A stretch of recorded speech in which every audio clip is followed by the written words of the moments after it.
the director, Lena Dunham. We were watching a comedy show downstairs. I'm so sorry. It was like people dressed up like Mad Max running around. We got so into it. It's and very then intimate. I couldn't let go. Hi, you guys. What's Hi. Lena, everybody. Thank you. And big round of applause for Amy Nicholson, who I didn't even realize I was meeting tonight, and is really carrying the torch for serious film criticism. And that's not just because she gave me a good review. I genuinely would like a bad review from Amy Nicholson. Well, I have so many things I want to ask you, and one of them, where I want to start really is, watching this movie, maybe this will sound strange, I had kind of this like vision in my head suddenly that doesn't happen when I watch a lot of films of like, oh, I see the filmmaker, I see you, young, 10 years old, I'm guessing, something like that, reading this book and suddenly just getting activated. And is that an image that is actually true? You got an accurate image. You might want to do like an alternate channeling profession. I did. I read this book when I was 10. It came out in 1994. I read it in 1996. It's by an author called Karen Cushman, who's an amazing writer of children's historical fiction. And it was just, this character who you see, Birdy, it's a first-person diary of a young girl in 1290, about a sort of a year in her life. And I had loved historical fiction, but I had never read anything that really focused on like the domestic sphere. Mm-hmm. Everything was always sort of a way to get to the Crusades or a way to get to the soldiers, basically a way to get to the men. And I couldn't believe the idea that history could be mundane and that history could be funny. And this character just felt like it was this amazing experience that art is, I guess, supposed to offer us of feeling yourself projected back at yourself. And so it became this piece of writing that I returned to again and again. And the minute that I started thinking about making movies, I started thinking about making this movie. Well, yeah, like I hear that you first optioned this book like right around the time of Girls. Yeah. In all those years, has the book changed for you? That's a really great question. Well, I optioned the book first in 2013, so Girls had just come out, and I was sort of focused on wanting to do the next thing. I didn't realize that the next thing wouldn't happen for a while because of how completely Girls took me into its orbit. And so I read the book again, remembered, yes, this is all I think it is, thought about what it could be as a movie, and then just by the nature of life, I put it down for a little while. I was still holding on to it as this idea of the thing I was going to do next. It was just unclear when that was going to be, and it turned out it would be a decade. And so when I finally picked the book back up to do the adaptation, I was now in my 30s. And what I found, which was unbelievable, was these adult characters who had basically been like the adults in Muppet Babies. Their voices were just like, meh, meh, meh, meh, meh. Suddenly I related to them. It's like, the mother who is dealing with the challenges of her body and her fertility, the woman who goes, maybe I'm going to just get married because it's a good arrangement and I'd like to be safe from society. The nursemaid who tries to find pleasure where she can in this kind of occasionally brutal life. Like all of those people, even the father, I was like, oh God, I'm old. And I still loved Birdy, but Birdy was almost like this figment of the past rather than this embodiment of the present. And so I think what changed was how deeply I wanted to invest in the characters around her, which I was lucky enough to have a cast who brought so much life to them. And also, I think that my general disposition was a little less goth and a little less Daria. So I was able to also think of it as a family film in a certain way. Whereas I feel like the version I would have made at 24 would have been more like Fish Tank or something. It would have been way darker. And I'm so glad that no one gave me a chance to do it then. Yeah, I'm glad you brought up that point about like all the women kind of in the margins of the film. Like even, when there's the nativity pageant, there's the woman playing Mary and she's getting kind of roasted by the town. And I like that because it means like you're portraying womanhood, not just this one magical little girl who's like bolder than everybody, but like that all of these people, Morvenna, have their own lives. And, I was realizing, like I went on this deep dive after I saw the film, like we really don't historically have any writing on young women from this time period at all. Like, they didn't preserve any diaries. Most young girls couldn't even write, or they didn't have access to paper, to tools. Yeah, it's a huge. The fact that Birdy can write is because she, even though she is, what we would consider upper middle class, is because she has a brother who is sort of liberal and thinks women being able to write is an important thing. Otherwise, she, like her mother, would be, her mother has to have somebody else read her notes for her. But I was thinking, like, how fascinating that is, that we don't have an image of what real young girlhood was like, because nobody talked about it. And I mean, for you trying to figure out how to take this book and make it an active thing, make it a movie, I imagine that's a mix of challenges, really what was it like, what was a period like, but also freedom. I think that's so you hit the nail on the head, and I love that you noticed the woman in the pageant getting roasted by the town, because I love that, like, she was, even in medieval times, there's just like people being like fat phobic losers to basically a comedian in medieval times. But that woman in real life is the star of a soap opera in England called Hollyoaks, where she was killed by a tree. That's the way they kill characters on English soap operas. She was killed in the Hollyoaks hurricane by a falling tree. So she was like, this is a way better job because I don't have to get crushed under a tree. So we're still doing it to the ladies now, but that's exactly right, which is that there isn't, the fact that Karen wrote this diary, she didn't have an example of a diary like this to draw from. She was pulling from things like, ledgers of expenditures, ledgers of who was hired and fired. She was having to really do research where she pulled from pulled from the margins of what history has to offer us. And so, in a way, there's a few freeing things, which is like, if I was going with complete historical accuracy, these characters would be speaking in Chaucerite Middle English. So I was like, okay, I don't have to write word perfect sort of medieval dialect, because it doesn't, like, this would basically be like those Mel Gibson movies where he has them speaking like pre-Christ English or whatever. I'm sorry, I'm not super well versed in Mel Gibson's origin stories, but that's what I imagine he's doing. But I'm sure he imagines I'm doing nothing. He doesn't think about me at all. But I think that the other thing is that we are able to now there's become actual real interest in sort of real historical communities about thinking, okay, what were the day-to-day lives of women like? Because without the day-to-day lives of women, there's no anything else. All of the historical events that matter to us at this time, like the Crusades, for example, if there weren't women at home sort of holding down the home fires and continuing to, propagate humanity.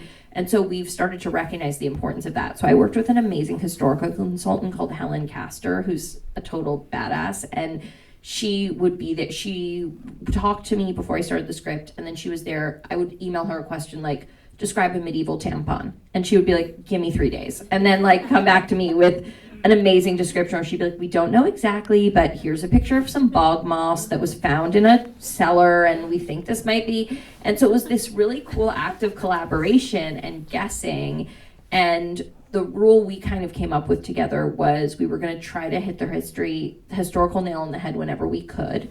And if there was either a gap in information, we would try to fill it in as thoughtfully as possible. Or if we did break a rule, we would know why we were breaking a rule. Like, there are certain things Birdy says or does in this film that might result in more shocking punishment than what we see here. And obviously the full brutality of that time isn't depicted because we are seeing it through the eyes of a child who's in a certain socioeconomic station. But the goal was to try to adhere as closely as we could to what that day-to-day life would have looked like. Because to me, that's like I don't want to time travel forward into space or back to a war. Like, I just want to go and like hang out in someone's Victorian drawing room. Like, the domestic is so fascinating. And one of the reasons I love writers like, the Brontes is because that's when we do start to have records about what it was like to be a young woman, and their fiction was able to serve as that record. I feel like, it's interesting hearing you talk about working with a historical consultant, because I feel like you see that even in like the B-roll that you make a point of like filming and including little snippets of like town people and how they're kind of messing with chickens, or I'm not even quite sure all of the things. I love that you noticed that too, because something that's important about the book is it's told over a year. So there's 4 seasons, and I wanted to make sure that we sensed the seasons changing without sort of being like spring, summer, fall. And so it was like, what would the events have been, whether it was shearing sheep or starting to put new hooves on horses, and so that was, and it's really easy, as I feel like we notice this in film sometimes, which is if you don't ask for help as a filmmaker, you end up having your background artist do stuff that's totally ridiculous. Like this would be like if I went into a hospital and then had all of my background nurses just like play with a bag of fluid, shake a thermometer. Like I needed someone to really tell me what that was going to be. And then that was also exciting because all of the background artists had real jobs and things to do in the town. So you knew who was coming back, and like the person we had as a blacksmith, she was a real blacksmith from around where we were shooting. So she knew how to do that job. So we were like, okay, we're going to have you come in and hoof some horses. Most of the people who are working with the animals actually have farms, because we were in a farming community called Shropshire. So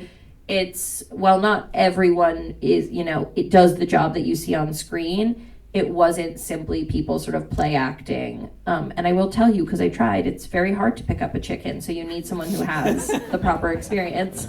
Were you ever able to pick up the chicken? I did, and then once I picked it up, I wouldn't put it down because I was like, this isn't going to happen again. And finally, they were like, we're about to start rolling. You have to put down that silky chicken. I also was so excited by the piglets that I think we have this myth that piglets are cozy, and I like reached out and it bit me so hard on the thumb. And when I tell you, pigs have like 2 rows of full human teeth.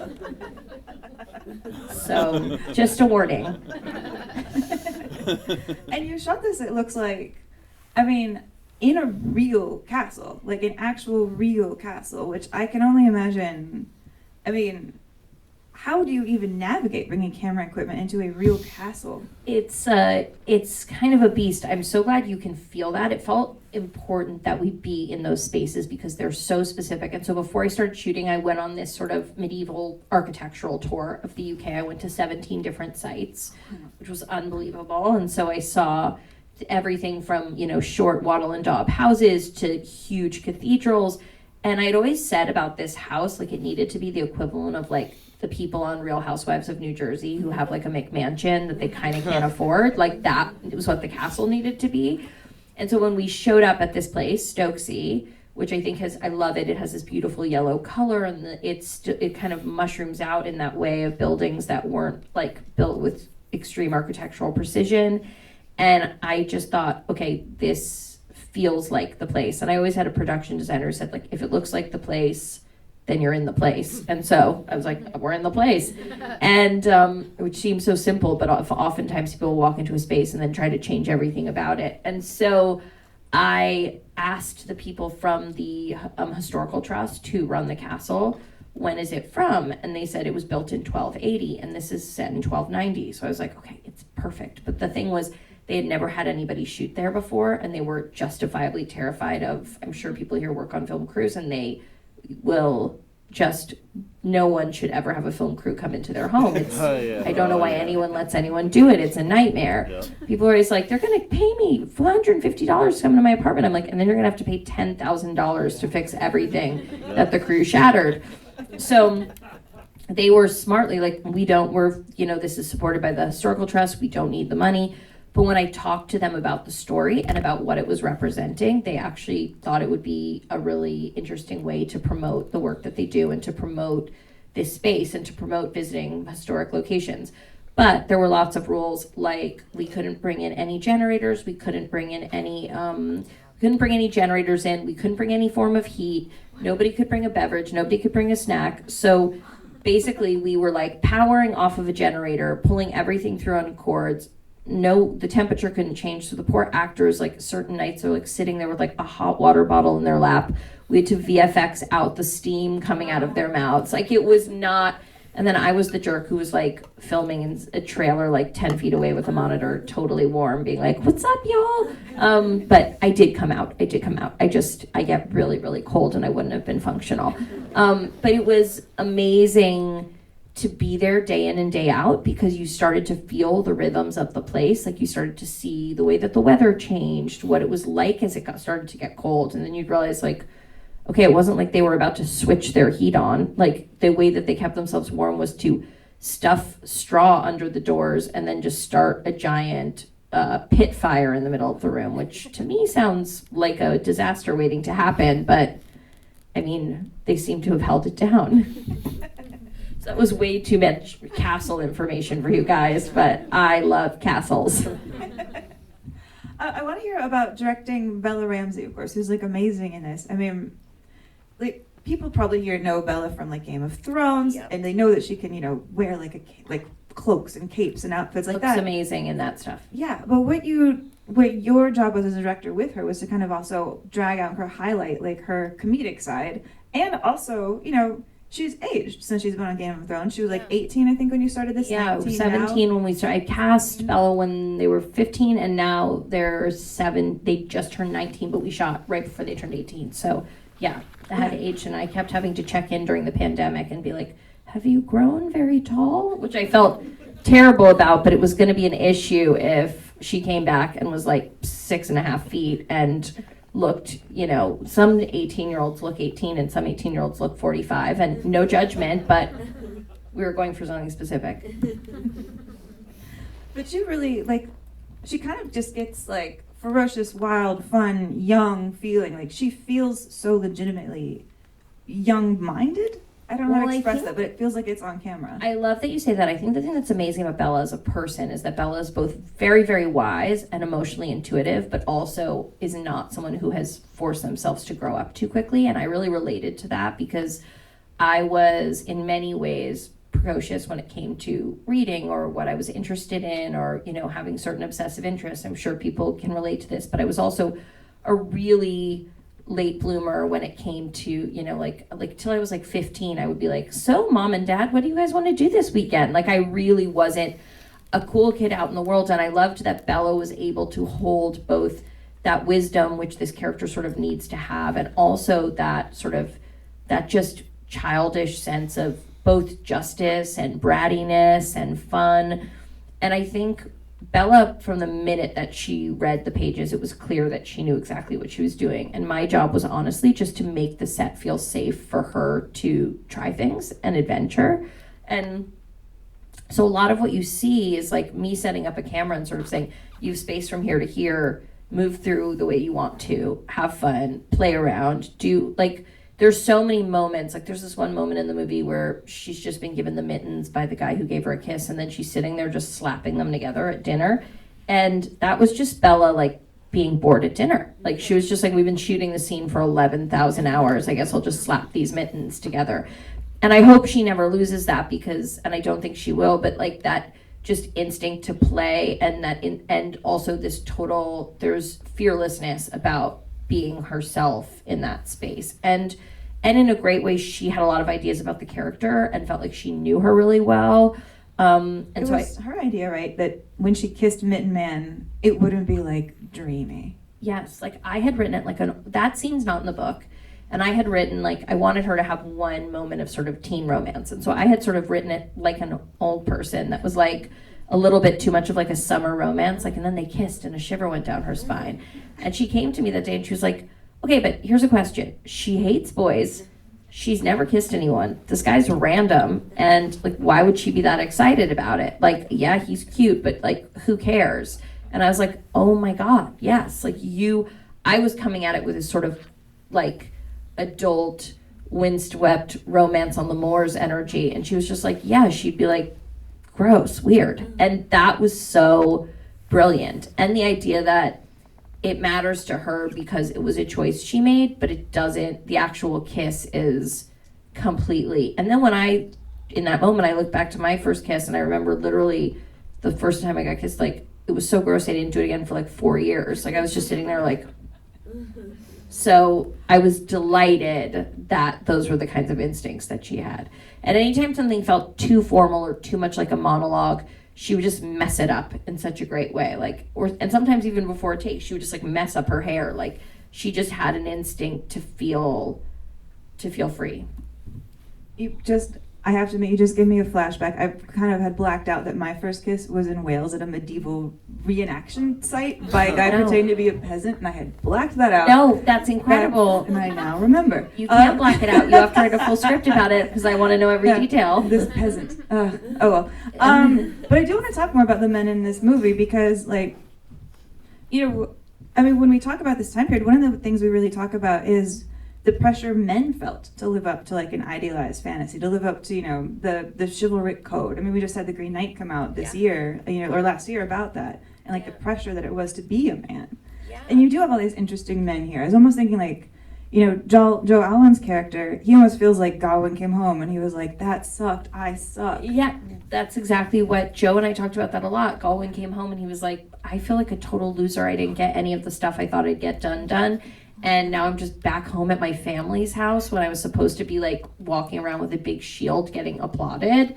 That's exactly the thing. And something Andrew Scott and I talked a lot about is, you know, like patriarchy doesn't just hurt women. And the idea of toxic masculinity is a very important concept, but it leaves aside the fact that there are real people feeling real pain about having to perform this way. And so we like the idea that like behind these rules is a person who's really, really suffering to uphold them.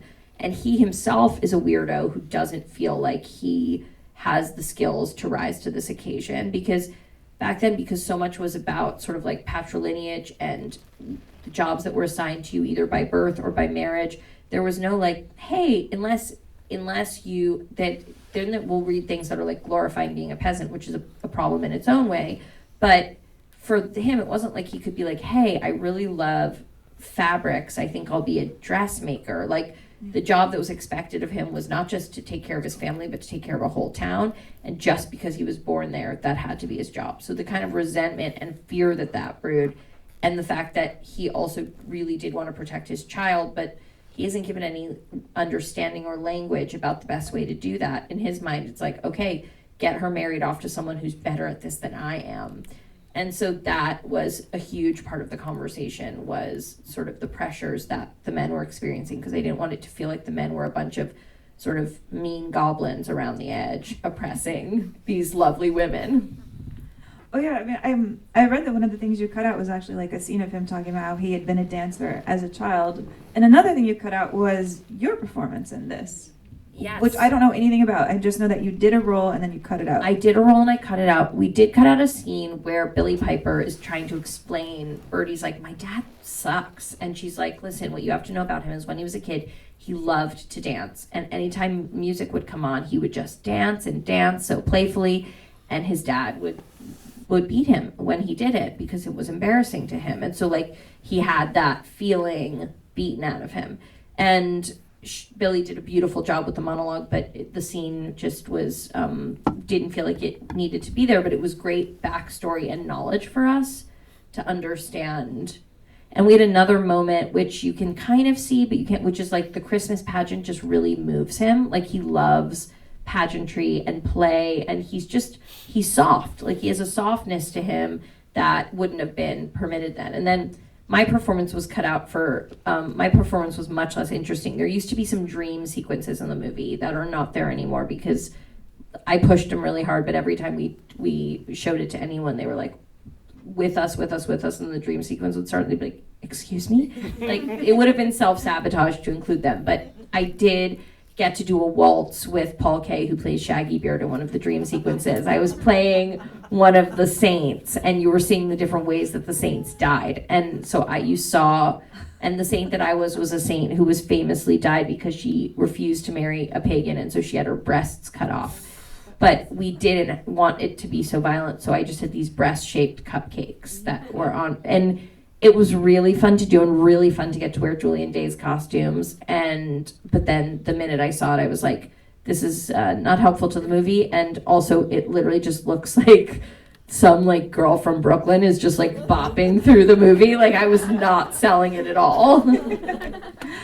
We should wrap up, but I do want to ask, like, you know, if you could live in any time period, now that you've spent some mental time in this one, what time period would you want to live in? Oh, that's such a good question. Like such a good, like probably my favorite question.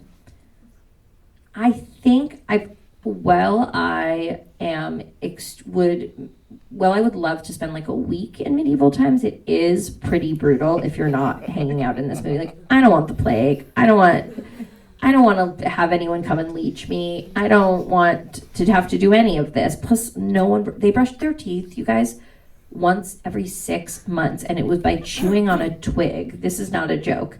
So, like, when I was reading about bath habits, it was like they chewed on a twig. Once a month, the whole family would share a bath. Like, literally, once a month, the whole family would have to all bathe, and the person who got the last bath water was just like, guess I have to sit in this pile of mud. So I'm going to go with a slightly cleaner, but still slightly filthy time, which is Victorian England. I've always thought that I would have solved the Jack the Ripper case. I think I could have done it. And I would have liked to be like a female detective working on like the underground scene with like a monocle, living in a garret, but very happy with what I do because it's justice. Is that... I mean, the monocle really. Thank you so much, because I'm always coming across evidence, but I have one lazy eye, so I have to. Yeah. Well, on behalf of all of us, thank you for being here. Thank you all so much for coming. Thank you for. I was about to say thank you for supporting independent movies because I'm so used to saying this. This is actually not an independent movie. It's made by Amazon. That being said, thank you, Amazon. And thank you all for supporting this movie. Really great. I'll say thank you for supporting female filmmakers. That's my new one. Thank you. Thank you, Amy. And please read her work. She's a goddamn genius.